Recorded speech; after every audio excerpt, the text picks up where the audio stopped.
Wait பண்ணுங்க, ஒரு குட்டி கதை கேட்டுட்டு போகலாம்.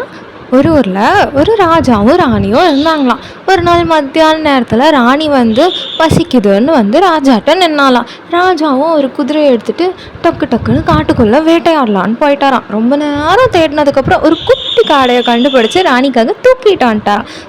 சமையல்காரர்கிட்ட கொடுத்தாராம். அவரும் யோசிச்சாராம், ஐயோ நம்ம தான் 2000 வருஷத்துக்கு முன்னாடி இருக்கோமே, என்ன பண்ணலான்னு. அப்போ தான் நம்ம ஹீரோ என்ட்ரி. அதான் நம்ம பிளாக் பெப்பரு, கருப்பு தங்கம்லாம் சொல்லுவாங்கன்னா பார்த்துக்கோங்களேன். இதை வாங்குறதுக்காக வெளிநாட்டில் இருந்தெல்லாம் காடு தாண்டி மலை தாண்டிலாம் தமிழ்நாட்டுக்கு வாங்கிட்டு போயிருக்காங்க.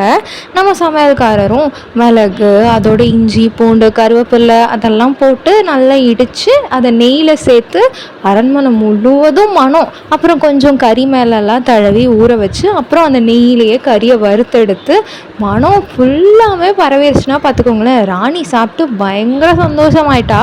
ஆக்சுவலி இந்த கதை உண்மையாக இல்லையான்னு எனக்கு தெரியல, பட் ஸ்பைஸோட ராஜா நம்ம பிளாக் பெப்பர் தான். இந்த ரெசிபி தொலைஞ்சு போச்சு, பட் அதோட கதை இன்னும் உயிரோட தான் இருக்குது.